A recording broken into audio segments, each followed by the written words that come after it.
Welcome guys to my workspace. Welcome to DTE, yes, delivering the experience. Most of the stuff, well, all the stuff you're going to be seeing here and you have been seeing here has to do with organizational agility, different project management stuff, customer experience stuff that I speak about.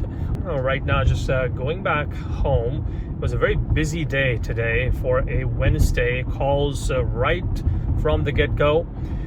And just did away with one 6:30 a.m. call just to give myself some time to prepare for the day ahead of me on a daily basis, as it was just taking so much time. First up in my morning routine, and then had a couple of backlog items that spoke with a few app managers, and then one defect session that I had with a couple of teams where we're going over known errors and the priority and the timelines associated with those in terms of how line of business was getting impacted. So all in all, a busy first half of the day.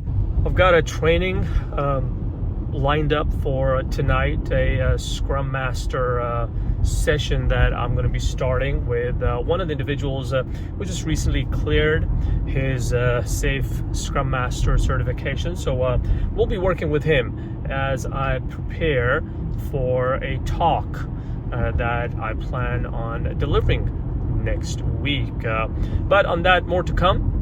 So remember yesterday I was talking about doing a training.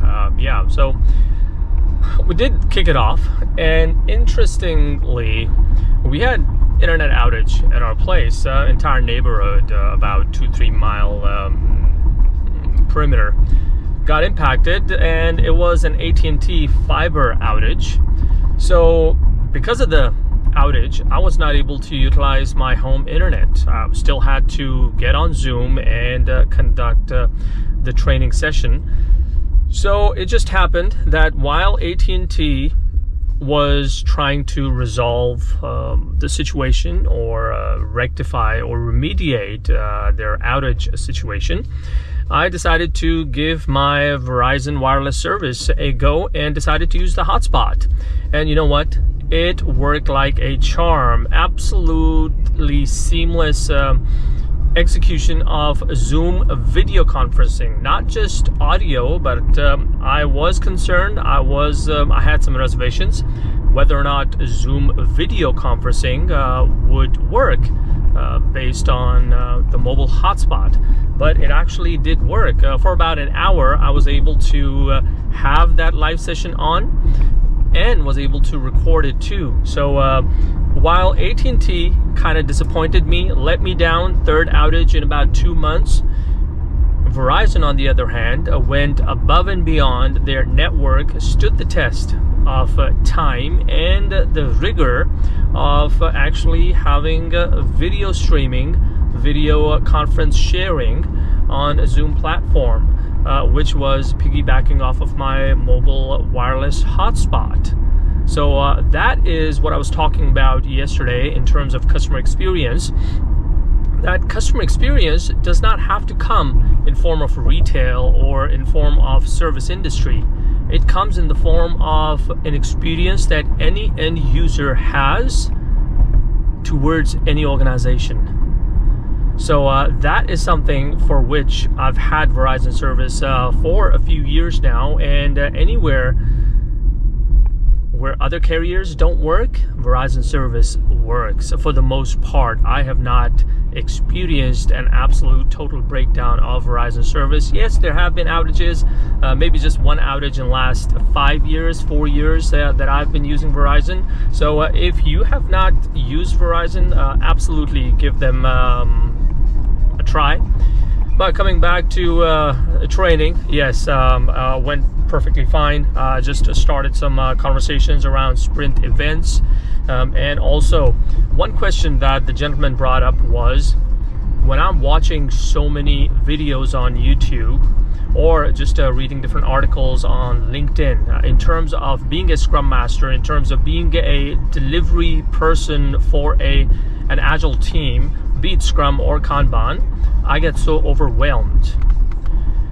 One of the things that I would say to that was that sentiment is absolutely natural, because Scrum Masters are treated like ticket clerks. They are treated like Jira admins in organizations that really don't encompass true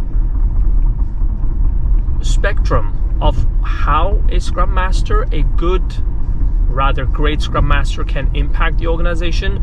They limit the Scrum Master role to a Jira admin. Because one, management is afraid to, yes, listen to Scrum Masters and Agile coaches. I've seen organizations where Agile coaches are just there. They're just getting paid, but no one listens to them. So coming back to being overwhelmed, that is part and parcel of being a Scrum Master, because so many things are going to be thrown at you that you directly are not responsible for.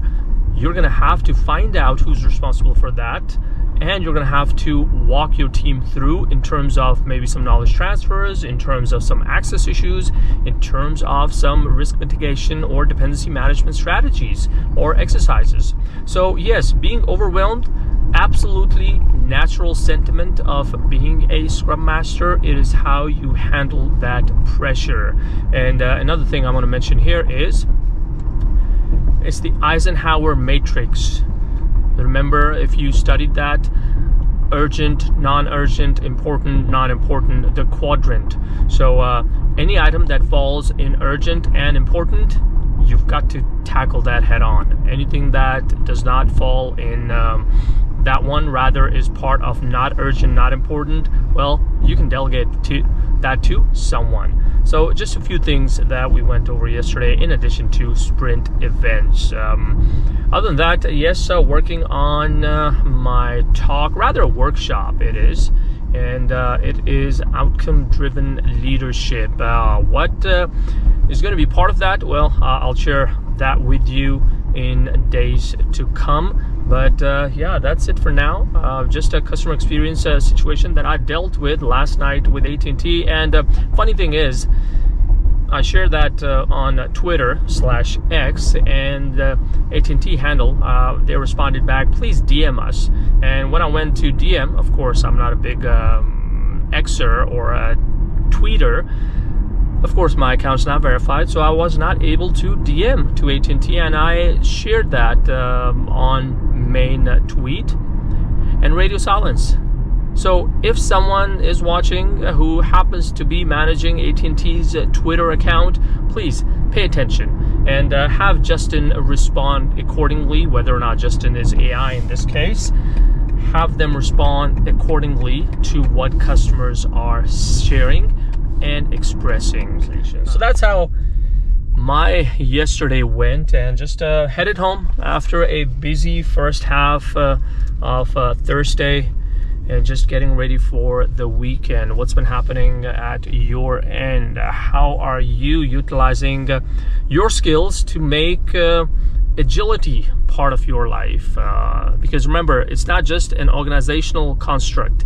It's not just a professional concept. Agility is even a personal concept. You can apply agility in your personal life depending on how you want to go about things. So do let me know if there are any questions around that. Please don't forget to comment and share, and we'll look into those. Till next, take good care.